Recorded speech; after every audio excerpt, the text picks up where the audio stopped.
छोटे से लेके बड़े तक सभी लोग आप स्कूल गए होंगे और स्कूल का समय आप जानते हैं क्या होता है।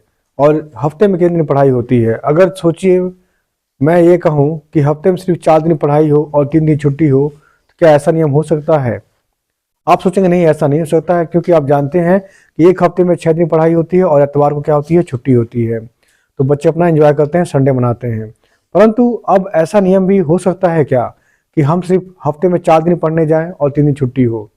सोचें, थोड़ा आपको अजीब लगेगा पर ऐसा हकीकत है, ऐसा हो चुका है और हो रहा है। यह कहीं और नहीं हो रहा है, जो विश्व की महाशक्ति है अमेरिका, उसके देश में ऐसा हो रहा है। वहाँ पर 21 ऐसे स्कूल हैं जहाँ पर पढ़ाई सिर्फ हफ्ते में 4 दिन होती है और बाकी दिन छुट्टी रहती है। ऐसा करने से क्या बच्चों के बौद्धिक विकास पर कोई प्रभाव पड़ेगा? जी ऐसा बिल्कुल नहीं पड़ेगा, क्योंकि वहाँ पे जो टीचर है उनसे यह बात किया गया क्या कि भाई जो बच्चे हफ्ते में 4 दिन आते हैं क्या उनका बौद्धिक विकास नहीं हो पा रहा है, क्या वो सुस्त हो रहे हैं, क्या कुछ सीख नहीं पा रहे हैं।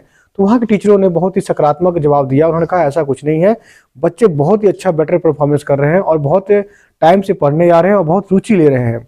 यानी कहने का मतलब यह है कि जब से बच्चों को हफ्ते में 4 दिन पढ़ने के लिए नियम दिया गया है तब से बच्चे बहुत मजे से पढ़ रहे हैं, बहुत अच्छे से पढ़ रहे हैं और अपना प्रोडक्टिविटी जो है और ज़्यादा बढ़ा रहे हैं। तो आप यह कह सकते हैं कि यह जो तरीका है बहुत काम आ रहा है। पर क्या यह जो तरीका है हमारे देश में हो सकता है, भारत में हो सकता हो, क्या पता प्रयोग करने में क्या जाता है। परंतु भविष्य में अभी कुछ कहा नहीं सकता क्या हो सकता है, क्योंकि हम उसको तब इस्तेमाल करेंगे जब वह हमारे देश के या हमारे वातावरण के अनुकूल होगा। अभी तो हम बात कर रहे हैं अमेरिका की, वहाँ पे 21 स्कूल ऐसे डेवलप हो चुके हैं जहाँ पे पढ़ाई सिर्फ हफ्ते में 4 दिन होती है। अब सोचिए किन बच्चों के लिए हफ्ते में 4 दिन स्कूल बनाया गया। यह शुरुआत मात्र एक गांव से किया गया, अमेरिका गांव से किया गया, ताकि जो बच्चे हैं अधिक से अधिक संख्या में पढ़ने आए और स्कूलों में क्या हो, उनका ज़्यादा दाखिला हो सके और पढ़ने में ज़्यादा रुचि लें।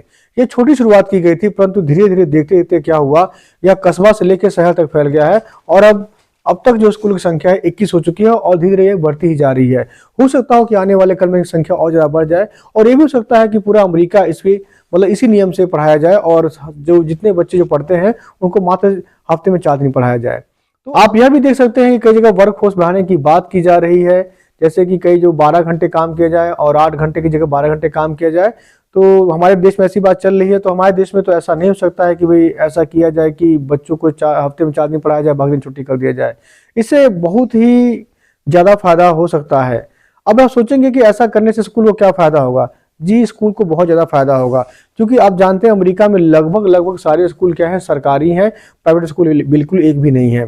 तो जो टीचरों की कमी थी उसको देखते हुए इसके लिए नियम बनाया गया, ताकि क्या हो कि टीचर भी भरपूर हो सकें और बच्चे भी अच्छी संख्या में अपना आके पढ़ सकें। इससे जब बच्चे स्कूल में कम पढ़ेंगे और जो टीचर होगा स्कूल में कम आएगा, तो जाहिर सी बात उसको तनख्वाह भी कम दिया जाएगा, उस हिसाब से जा नहीं दिया जाएगा। तो इससे क्या होगा, जो सरकार है उस पर आर्थिक दबाव नहीं पड़ेगा। तो यह नियम बहुत कारगर साबित हो रहा है और इससे टीचर और जो छात्र हैं दोनों बहुत ज़्यादा संतुष्ट महसूस कर रहे हैं। अब आने वाले कल में यह देखना होगा कि यह जो नियम है अभी तो अमेरिका में चल रहा है, कि आने वाले कल में जितने भी हमारे विकसित देश हैं, जैसे मान लीजिए रूस हो गया, इंग्लैंड हो गया और ये जो बड़े बड़े देश हैं, महाशक्तियाँ होंगी, क्या वह भी इसको पालन करेंगी। और महाशक्तियों के अलावा क्या जो जिसको हम कहते हैं पश्चिमी मॉडल यानी यूरोप के जो देश हैं क्या इसको फॉलो करेंगे, ये तो आने वाला कल बताएगा। तो यह था करंट अफेयर का टॉपिक जिसको हमने डिस्कस किया। अब मिलते हैं हम अगले वीडियो में।